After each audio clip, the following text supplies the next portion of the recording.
Hi, in this video, I will explain you the Revit user interface. It is important to know both the proper name and function of each part of the Revit user interface because it will help you to communicate clearly with other Revit users by using the proper Revit terminology. So let's start. Top of the screen, this is Revit Quick Access Toolbar, and here the project name will appear. It is project title bar, the information center, the ribbon, the project browser, the drawing area or working area, properties palette, the view control bar, the status bar, view cube, and navigations. Let me explain you each of this one by one. On top, it is the quick access toolbar. The quick access toolbar provides frequently used tools like save, open, print. These are used many a times in the project. So we can simply bring it to the quick access toolbar. For example, I want to use doors more frequently. So right click, add to quick access toolbar. Now click on the expand. You can find the door is added now.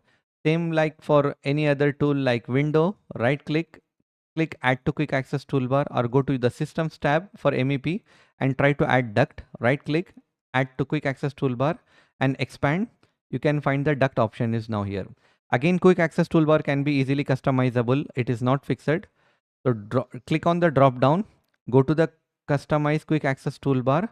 From here, you can simply add or remove. I don't want the door. I don't want the duct. Now click OK. Now you can see it's been erased from quick access toolbar. Next to quick access toolbar is your title bar, under which you can find the project name. So whatever the name you give to the project, that will appear here. And the information center, your login ID will be there and a search button will appear. And the very important, right below the quick access toolbar is the ribbons. The ribbons are composed of tabs. The architecture is a tab, structure is a tab. So all these are your tabs. System is a tab, manage is a tab, view, collaborate, and each tab is organized in a logical way, which means under architectural tab, this ribbon consists all the tools relevant to architectural modeling. Same like for structure, all these tools are relevant to structural modeling, and systems tab is used for MEP for like ducts, plumbing, electrical. All these are relevant to MEP modeling. So under ribbons, ribbons composed of tabs. Each tab consists of panels. So here you can see build is a panel. So each panel has a relevant tools. So these are all the tools relevant to panel. What I mean, if you click on architectural tab, so first you have to go to build panel. Build is a panel, circulation is a panel, model is a panel, datum is a panel. See, I can simply hold with my left mouse click, I can drag it down. Now it is easy for you to understand. So each panel consists of certain tools. So wall is a tool, door is a tool, window is a tool, and it's all under which panel? Build panel. So again, I will place it here. So tab, panel, tools. I hope now you can easily understand this. So let's quickly see one example. If I have to select systems tab, so this is the system tab. And under this, I have to go to HVAC panel. So where is the HVAC panel? Mechanical, collaboration, MEP detailing, fabrication. So this is my HVAC panel. See, I can just press my left mouse click and I can bring it out or I can place it back again. So this is my HVAC panel. Under HVAC panel, let us say I have to select ducts. So duct is a tool. So these are all the individual tools. So duct tools can be selected under systems tab, HVAC panel and duct. This is very important in real BIM projects because you will get instruction like this only. Hey, go to structure tab. Under structure panel, select the beam tool like this. Okay. So note down every nomenclature. It is very important. On the right side is the project browser. Project browser consists of views, legends, schedule, panel schedule, reports, sheets, families, groups, and Revit links. That is, view means your floor plan, elevation, section, 3D views. You can find it here. At the same time, legends, schedules for quantity takeoff, and reports like any HVAC load calculations or any survey reports can be placed under reports. Sheets will be created at the last for as a shop drawings. Families. So under families, all the components used in this project. Now I can see a diffuser here, and there are certain receptacles, lights, ducts, walls. Everything will be listed under families. So families consist of all the components and elements used in the project. And then groups. Groups, in simple words, think it like a block in AutoCAD. How we use block in AutoCAD. So we are using groups in Revit. This is just for your understanding. And Revit links, I will compare this with AutoCAD, that we use XREF in AutoCAD, right? So likewise, we have Revit links here. We can link the file and we can see. But this is not only limited to 2D. This is intelligent 3D model. You can link a direct 3D model and view it. On the left side, this is your properties palette. If you have not selected anything, the properties palette will provide you the view information, everything relevant to the view. But if I select any component or any element in the working area, the properties palette will provide object related properties. So these are all related to this particular object. Now I will select different object or the different family component. Now all the properties will change based on this component. But if I press simply escape, it will provide information relevant to the views. Now I will quickly select any one of the component. Under properties palette, it can be further subdivided into three things. Note it down, it is very important. One is your type selector.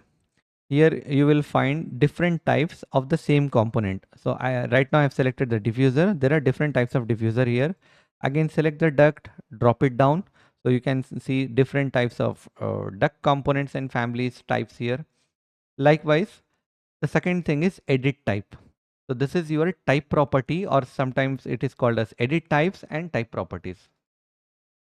And these are all your instance properties.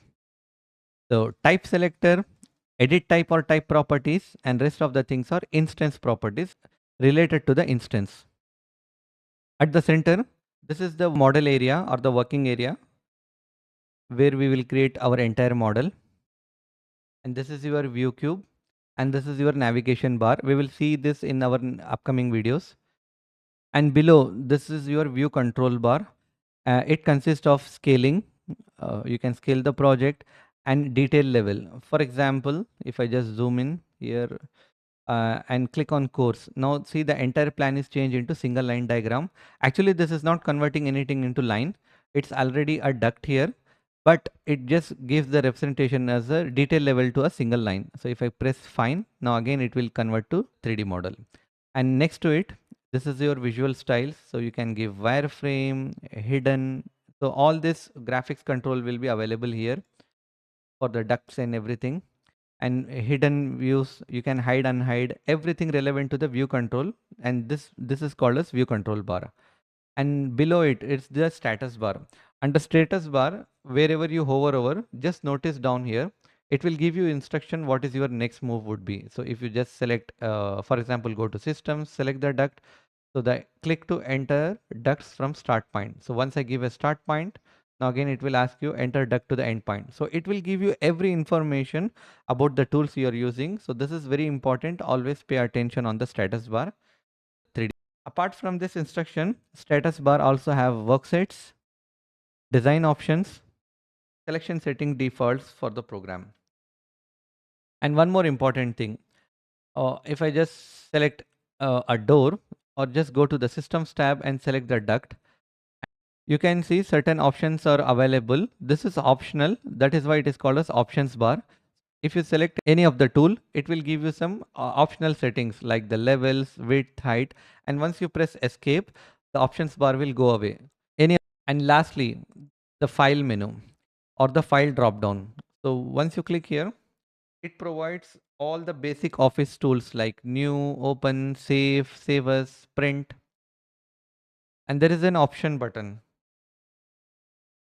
Once you click, you can find user interface, colors. Let us say I want to change the color background from white to black. I can select OK and I can give. Now you can see entire work area is changed. I recommend not to change any settings as of now.